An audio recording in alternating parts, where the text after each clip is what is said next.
చదవడానికి ఇచ్చింది చిన్నది. మాట్లాడిన తర్వాత అర్థమైంది అలాగే మాట్లాడారు. అక్కడ ఇంకా గౌతమ అరవింద్ గారు, శ్రీకరణ వైఎల్ గారు మొదలైనటువంటి పెద్దలందరికీ పేరు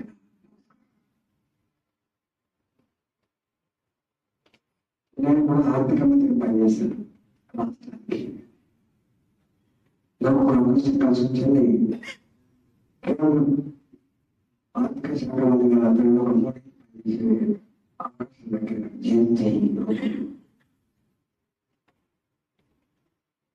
మనం వ్యక్తంగా కుటుంబంగా ఎట్లా డిసిప్లిన్తో ఉండాలి, పెన్షన్ ఎట్లా జీవించాలి, క్వాలిఫైడ్ లైఫ్ ఎట్లా లీడ్ చేయాలి దాకా చేసే ప్రయత్నం చేయవచ్చు. చెప్పే ప్రయత్నమా? కానీ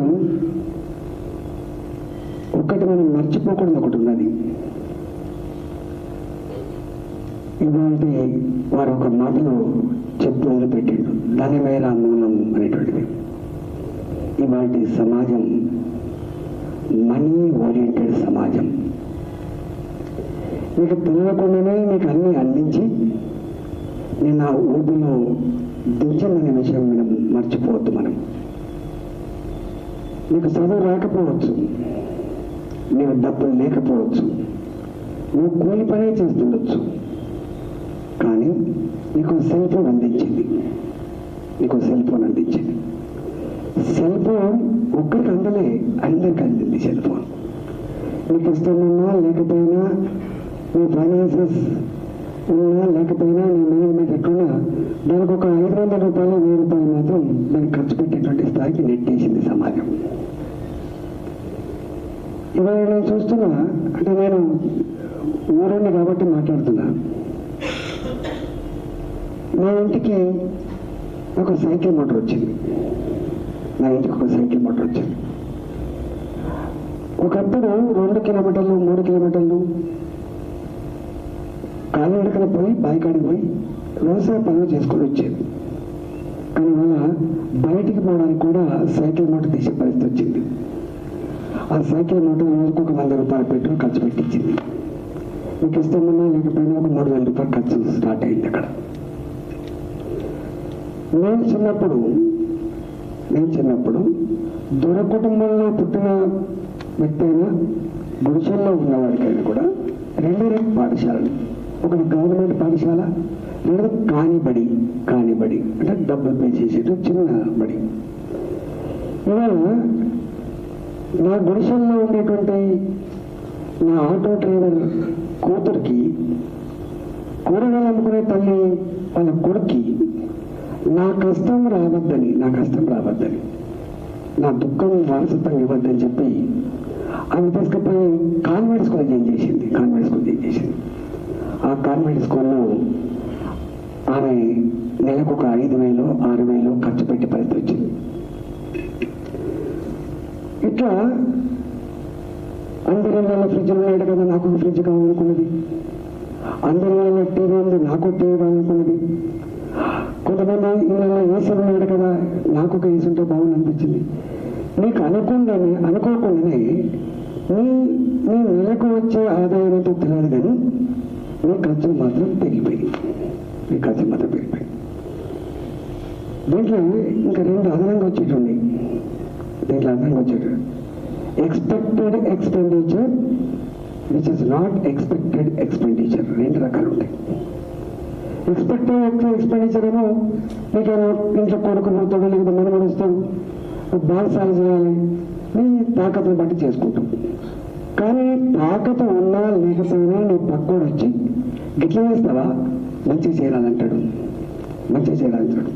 నువ్వు ఇన్ఫ్లుయెన్స్ రైతులు నీ కొడుకు పుట్టినరోజుకి, లేదా నీ మనమడి పుట్టినరోజుకు, నీ కూతురు పెళ్లి కోసం, లేదా నువ్వు కట్టే ఇల్లు కోసం నువ్వు గింత చేస్తున్నా గింతకేమైతే అని చెప్పి నేను చేస్తాను. అలా దానికి నీ దగ్గర పైసలు ఉన్నాయి కాబట్టి అప్పు తెస్తుంది, స్టార్ట్ అవుతుంది.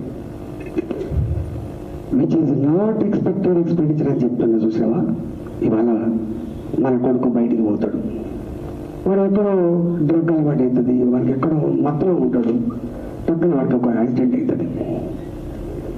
యాక్సిడెంట్ అయిన తర్వాత ఆ తల్లి తండ్రి వాడు తాగి పడ్డాడు అని చెప్పి తిట్టుకుండవచ్చు, కానీ బాధ్యత మర్చిపోయాడని చెప్పి తిట్టుకుండవచ్చు, కానీ వాడిని బతికించుకోవాలనేటువంటి ఆరాటం ఉంటుంది, వాడిని బతికించుకోవాలని ఆరాటం ఉంటుంది. ఎట్లా ఎంటర్ అవుతుందో చెప్తున్నా, అంటే క్రైసిస్ ఎట్లా ఎంటర్ అవుతుందో చెప్తున్నా. చక్కగా తీసుకుపోతుంది గవర్నమెంట్ హాస్పిటల్లో, నా కొడుకు బతికించుకోవాలి. కొడుకు ప్రేమకి ఉన్న కుటుంబానికి లేని కుటుంబానికి తేడా ఉండదు. తల్లి ప్రేమని ఆమె తీసుకుని ప్రైవేట్ హాస్పిటల్ ఏం చేస్తారు. ఆయన అంటాడు ప్రైవేట్ అయినా ఇది స్తోమతుందా అమ్మా అని. కానీ ఆ క్షణానికి ఉందా అంటది ఆమె, ఎందుకంటే కొడుకును బతికించుకోవాలి కాబట్టి, లేదంటే ఇవ్వకూడదు కాబట్టి. పక్కన ఏం చేస్తాడు, పోతా అంటది, నా కొడుకు యాక్సిడెంట్ అయింది, నీ కాళ్ళ మొక్తా, నా ఇల్లు కూడా పెట్టుకొని పైసలు ఇవ్వు, నా భూమి పెట్టుకొని పైసలు ఇవ్వు, పుస్తకాలు తాడు కాళ్ళ మీద పెట్టి బతలాడుతూ ఉంటాడు. Which is not expected. ఒకసారి ఎడ్యూజన్ అయితే 15 లక్షలు 20 లక్షల రూపాయలు ఖర్చు పెట్టాల్సి. అంటే ఇట్లా నీ విషబలాలను ఎక్కపోయినా గుర్తుపెట్టుకో. ఏ ప్రభుత్వాలైతే మనిషిని టెన్షన్ లేకుండా జీవించేటువంటి ప్రణాళికలు ఇచ్చి దాన్ని డ్రైవ్ చేయాలో నేను తెలియకుండా enter అయిపోయినాను. Today everybody is facing tension which is not individual one, which is prevailed by the society, కాదంటే చెప్పండి. ఇవాళ నాకు ఎంత డిస్పారిటీస్ ఉన్నాయి అసలు, ఏం ఎకానమీ. అందుకని చాలాసార్లు చెప్తూ ఉంటా, అసలు మోడీ గారు నీతి ఆయోగ్ పెట్టిన తర్వాత ఒక సెంటెన్స్ ఒక మాట చెప్పాడు. ఆ మాట ఏంటంటే, రాష్ట్రాల అభివృద్ధిలోనే దేశ అభివృద్ధి ముడిపడి ఉంది. నేను దాన్ని కొంచెం కింది తీసుకొస్తే, కుటుంబాలు వాళ్ళ కాలం మీద వాళ్ళు బతికేటువంటి ఎకానమీ సృష్టించుకోకుండా రాష్ట్ర ఎకానమీ బాగుపడదు, దేశ ఎకానమీ బాగుపడదు. అందువల్ల సంపద అనగానే గవర్నమెంట్ పెట్టిన ఖర్చు సంపద కింద ప్రభుత్వం లెక్క కట్టి, కానీ వ్యక్తులుగా కుటుంబాలుగా వాళ్ళు వాళ్ళు ఖర్చు పెట్టేటువంటి డబ్బు ప్రభుత్వం దాని లెక్క కట్టదు. కానీ వాళ్ళ ఆ ఊపిలో కూరుకుపోయింది. అందుకని నేను today is the era money oriented society. నువ్వు ఒప్పుకోకపోయినా ఇప్పుడు వచ్చింది. ఎంత దారుణం అంటే ఇవాళ కూడా చెప్పడం పోతే ఉడవదు. ఇవాళ పిల్లలను తీసుకుపోయి ఇంజనీరింగ్ కాలేజ్ చేసినాం. ఎన్ని ఇంజనీరింగ్ కాలేజ్ డ్రగ్స్ పిల్లలకు అలవాటు అవుతుందో చెప్పగలుగుతావా? కొన్ని వేల ఉదంతాలు ప్రతినిత్యం మాలాంటి దగ్గరికి వస్తే మేము సిగ్గుపడుతూ ఉంటాం. ఇవన్నింటినీ అడ్రస్ చేసిన బాధ్యత మాది కదా. ఎందుకు అడ్రస్ చేయలేకపోతున్నాం, ఎందుకు పరిష్కరించలేకపోతున్నాం, సిగ్గుపడతాం. అందుకని ఇవాళ చివరికి ఆ ఎమ్మెల్యేలుగా ఆ ఎంపీలుగా ప్రభుత్వం నడిపే పెద్దలైతే అంటున్నాం మనం. ఇవాళ వాళ్ళ ఉద్దేశం ఇవన్నీ అడ్రస్ చేసేటువంటి ఉద్దేశం కాదు.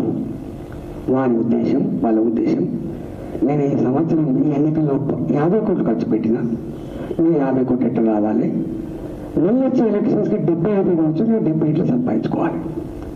అంటే రాజకీయాలు ఏ సమాజ హితమే ధ్యేయంగా అన్నిటికంటే గొప్ప సర్వీస్గా భావించిందో ఇవాళ ఆ సమాజంలో వాళ్ళ ఆలోచన అది లేదు. అందువల్ల మీకు ఇక కాలేజీలో డ్రగ్స్ అలవాటు అవుతున్నాయి. ఎవడా పాలే ఈ మధ్యకాలంలో ఆన్లైన్ గేమ్లు వచ్చినాయి. ఎంతమంది చచ్చిపోయినారు అంటే మేము ప్రతి నిత్యం వీటన్నిటికీ సజీవ సాక్షిపోతున్న ఉన్న వాళ్ళం. మేము ఉదయం ద్రవించకపోతుంది, కలిసిపోతుంది, అసలు ఎడిపోతుందని భయం అవుతుంటుంది. ఒకప్పుడు కుటుంబం, నేను శేఖరరావు గారు అంతా వారి నాకంటే 2 వేలు పెద్ద కావచ్చు, ఇంకొక చిన్న కావచ్చు. గ్రామీణ ప్రాంతాలలో సబ్బు పిల్లలు కొనుకొచ్చుకునేది తప్ప, బట్టలు కొనుకొచ్చుకునేది తప్ప, వస్తువులు కొనుకొచ్చుకునేది తప్ప, నూనె కూడా మా దగ్గరనే ఉండేది, నెయ్యి కూడా మా దగ్గరనే ఉండేది, అన్ని రకాల కూరగాయలు మా దగ్గరనే ఉండేది, అన్ని రకాల తినబండాలు కూడా మా దగ్గరనే ఉండేది. ఆనాడు డబ్బక్కర్లేదు. ఆనాడు డబ్బక్కర్లేదు. ఆనాడు అన్నీ ఒక రైతు తన సొంత పొలానికి తెచ్చుకునేటువంటి వ్యవస్థ ఉండే. కానీ వాళ్ళ ఆ రైతు కూరగాయల్ని పట్నం వచ్చి అమ్ముకోబోతున్నాడు. ఎంత మార్పు చూడండి. ఏ రైతు తన పాలని తన గ్రామాన్ని అమ్ముకోవాలో ఆ రైతు పట్నం వచ్చి పాల పాలు అమ్ముకోబోతున్నాడు, సంవత్సరాలు అమ్ముకోబోతున్నాడు. ఇది ఇవాళ నిజ స్వరూపం. అందువల్ల మనం ఒప్పుకుపోయినా అందరి జీవితాలని ఇవాళ సాధించేది, అందరికీ నిద్ర పట్టకుండా చేసేది, ఆత్మహత్యలకు పురుకొల్పేది, మానవ జీవితాన్ని ఎంత గొప్పగా మనం పరిచేసాము. రక్తాన్ని పంచుకొని పుట్టిన సొంత అన్నదమ్ములే జస్ట్ కొంత ఆస్తి కోసం ఎట్లా చంపుకుంటున్నారు. కన్న తల్లి ఆ తల్లి తానుకు పైసలు లేకపోతే తల్లి ఎట్లా అతమారుతున్నాడు. తన సొంత తండ్రి, తన జన్మకాలం తండ్రి ఆ ఆస్తి పంచాలని చెప్పి ఎట్లా చంపేస్తున్నాడు. ఇవన్నీ మన కళ్ళ ముందు కదలాడుతున్న సత్యాలు. అందుకనే ఇవాళ ఎదిగింది సమాజం. ఎంత గొప్పగా చెప్తున్నామంటే ఇవాళ కంప్యూటర్ యుగం, ఇవాళ జీవన యుగం, రాకెట్ సైన్స్ యుగం, టెక్నాలజీ పెరిగిన యుగం. ప్రతి ఇంట్లో కారు ఉండవచ్చు. కూడా టైం ఉందా కూర్చోండి, 2 నిమిషాలు తీసుకుంటాం. ఇవాళ మీకు ఇంత గొప్ప శాస్త్ర విజ్ఞానం ఉన్న ఈ కాలంలో నేను అడుగుతున్నాను. నిన్న మా పక్క ముఖ్యమంత్రి గారు అన్నాడు, 2 కాదు 3 కనండి, 4 కనండి అని చెప్తున్నాడు. సరే, అది ఏనాడో ఆ పక్కకు పెడితే 10 మంది పిల్లలు ఉన్ననాడు ఆ కుటుంబం ఆస్తిగా భావించింది. నీకేమో మళ్ళా నీకు 10 మంది పిల్లలు బ్రహ్మాండంగానే అన్ని వర్తిపోతున్నారు. కానీ ఇవాళ ఈ జీవనంలో 8 బస్తాల పుట్టినట్లు పండినాడు అప్పులు లేవు. 50 బస్తాల బీపీటీ ఒడ్డుకొని కూడా అప్పులైనవి. నా చిన్న మొక్కలు 6 బస్తాలు పండేది, ఇవాళ హైబ్రిడ్ మొక్కలు 50 బస్తాలు పండుతాయి. ఆనాడు వచ్చే డబ్బు చాలా తక్కువ, ఇవాళ వచ్చే డబ్బు చాలా ఎక్కువ. ఇక్కడ పోయింది. ఎందుకు వాళ్ళ కుటుంబంలో ఆనాడు ఇందిరాగాంధీ ఎమర్జెన్సీ పెట్టి ఆపరేషన్ బలవంతంగా చేయించింది అని చెప్పాను మనం. ఇవాళ ఎవరు బలవంతం చేయాల్సక్కర్లేదు. ఇద్దరు కూడా సాకగలనా, సదరించగలనా, ఆ పిల్లలకు నేను పెళ్ళిళ్ళు చేయగలనా? ఇవాళ తల్లి తండ్రి ఇప్పుడే ఆవేదన కళ్ళ ముందే ఏ కొడుకు ఏ కూతురు ఇంజనీరింగ్ పూర్తి చేసి, MBA పూర్తి చేసి, ఇంకా అంతకంటే పెద్ద కోర్సులు పూర్తి చేసి ఏ ముసలి తల్లిని తండ్రి సాధించినటువంటి కొడుకు ఇవాళ మన లెక్కల ప్రకారంగా 50 లక్షలు 60 లక్షలు నిరుద్యోగ యువతకు ఉంటే ఇవాళ ఏ సంపద కలిగిన దేశం, ఏ దేశమైతే ఏ శక్తి అనే దేశం అని చెప్తా అంటాను, ఆ దేశం రిచెస్ట్ కంట్రీ అని చెప్పి మోడీ గారి ప్రతిగా చెప్పేస్తున్నాడు. నాతో పోటీ పడటం చైనా లాంటి దేశం కూడా మన ఒప్పులకు నేనే చెప్తున్నారు. ఇవాళ గా దేశంలో గా యువశక్తి ఇవాళ ఈ సమాజ పురోగమనంలో భాగం పంచుకోలేకపోతుంది. మీరు ఊళ్ళో చూడండి, పైన డబ్బాల కాడ యువత ఉంటుంది, మూటల కాడ యువత ఉంటుంది, 4 గదుల కాడ యువత ఉంటుంది. ఎంత బాధ అయిందంటే ఈ ఇద్దరు మనం గ్రోత్ రేట్ నెగిటివ్ ఉందని చెప్పేటువంటి ఈ రోజుల్లో కూడా మనం అమ్మ నాన్న సాటిస్ఫాక్షన్ లేరు. పిల్లలను సాధనలో, పిల్లలను పెంచడంలో, పిల్లల్ని గొప్పగా ఎదిగి తెచ్చుకోవడంలో సాటిస్ఫాక్షన్ లేదు. ఇవాళ నేను బాధపరిచే అంశం ఏంటంటే ఇవాళ పేరెంట్స్ 2 రకాలు. ఒకటో అమెరికాలో బాగా చదువుకున్నారు, అమెరికాలో సెటిల్ అయ్యి ఇక్కడ అమ్మకేమవుతుందో వాళ్ళకి సో ఉండదు, నాన్నకేమైతే సో ఉండదు, వాళ్ళకైనా రాత్రిపూట అయితే వాళ్ళు బతికేందో వాళ్ళ టెన్షన్ వాళ్ళకున్నది. అక్కడ వాళ్ళ పైసలు ఉన్నాయి, గొప్ప చదివించండు, ఎదిగండు, కానీ వాళ్ళ టెన్షన్ వాళ్ళకున్నది, వాళ్ళకి తృప్తి లేదు. కొంతమందికి సెటిల్ కాలం కుటుంబంలో ఇట్లా తృప్తి లేదు. అందువల్ల ఏదో చెప్తే ఒక విషవలయం, మన ఒప్పుకోకపోయినా మనం విషవలయంలో కూరుకుపోయినాం, కూరుకుపోతున్నాం మనం. అందుకని ఆర్మీ ప్రోగ్రెసివ్ మేనర్ వేరే రిగ్రెసివ్ మేనర్. ఇవాళ ఈ బంగ్లాలు, ఈ కార్లు, ఈ రోడ్లు, ఇన్ఫ్రాస్ట్రక్చర్ ఇది మానవ జీవితం క్వాలిటీకి ఇండికేటర్ కాదు. మానవ జీవితానికి గొప్పతనానికి ఇండికేటర్ నీవు ఎంత సాటిస్ఫాక్షన్తో ఉన్నావు, నువ్వు ఎంత తృప్తిగా ఉన్నావు, నీ కుటుంబ వ్యవస్థ ఎంత పటిష్టంగా ఉంది, నీ సాంప్రదాయాన్ని, నీ విలువల్ని ఎంత గొప్ప కాపాడుతున్నావు, ఇదే ఇండికేటర్ ఉంటుంది. గుర్తుపెట్టుకోండి. ఇవాళ తగ్గిపోతుంది. అందుకని సంపద పెరిగింది. ఆ సంపద కూడా ఈ రాజ్యాంగానికి మనం ప్రభుత్వాన్ని భావిస్తాము. అంబేద్కర్ మహనీయుడు ప్రపంచంలో గొప్ప రాజ్యాంగం అందించాలని గొప్ప చెప్పుకుంటాము. ఇవాళ కూడా మనం ప్రవచిస్తాము. ఆ అంబేద్కర్ ఆ రాజ్యాంగంలో ఒక గొప్ప మాట చెప్పిండు, సర్వ సంపదలు సమస్త ప్రజల అవసరం తీర్చేదిగా ఉండాలి. డెవలప్మెంట్ ఈక్వల్ డిస్ట్రిబ్యూషన్ చెప్పి ప్రవచించిన మహనీయుడు అంబేద్కర్. దాని సాక్షిగా ఈ దేశంలో పరిపాలన కొనసాగుతుంది, ఈ రాష్ట్రంలో పరిపాలన కొనసాగుతుంది. కానీ ఏమైపోయింది? Concentrate economy. ఇద్దరుగా నేను ఎంత కాంట్రాక్ట్ పడుతుంది. మొన్న కూడా ఇక్కడ చెప్పాల్సి నేను చెప్తున్నా. నేను ఇవన్నీ మనం స్వదేశీ జనాలు మంచిది. అనేక సార్లు నేను ప్రతి సంవత్సరం పోయేది. ఎందుకంటే ఈ దేశంలో ప్రొడక్షన్ జరుగుతాయి, ఈ దేశంలో పరిశ్రమ వస్తాయి, ఈ దేశంలో ఇన్వెస్ట్మెంట్ అయితే, ఎంప్లాయ్మెంట్ వస్తాయి ఆశతో ఉన్నాడు పోయేది. ఒకసారి వాజ్పేయి గారు ప్రధానమంత్రి గారు అయితే అరుణ్ శౌరి గారిని డిస్ఇన్వెస్ట్మెంట్ మినిస్ట్రీ కింద ఒకటి పొట్టుకోలు చేసి వన్ పెట్టిండు. పెడితే నేను పరిశీలన మన పిలాసలో గిట్ల వాటి ఇవాళ ప్రభుత్వానికి బిజినెస్ ఓరియంటేషన్ అంటే లాభ నష్టం ఓరియంటేషన్ అంటే సమాజ హితమే ధ్యేయంగా పనిచేసేది కదా అని చెప్పి నేను అనుకున్నా. కానీ మనం చూస్తున్నాం, నీకు ఇష్టమైనా లేకపోయినా నీ ఫిలాసఫీ ఏమైనా పరిపాలన చేసిన మనమే కాబట్టి మనం ప్రపంచంలో ఈ గ్లోబల్ ఎకానమీతో పోటీ పడాల్సిందే కాబట్టి నీ ఫిలాసఫీ పక్కన పెడుతూ దాన్ని ఆచరించే ప్రయత్నం చేస్తాం.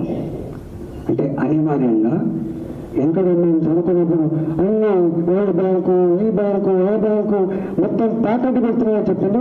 నీకు తెలియకుండానే ప్రపంచ ఆర్థిక వ్యవస్థతోటి మనం ముడిపడిన విషయం వాస్తవం కూడా మీరు చెప్పండి. జరిగిపోయింది అది.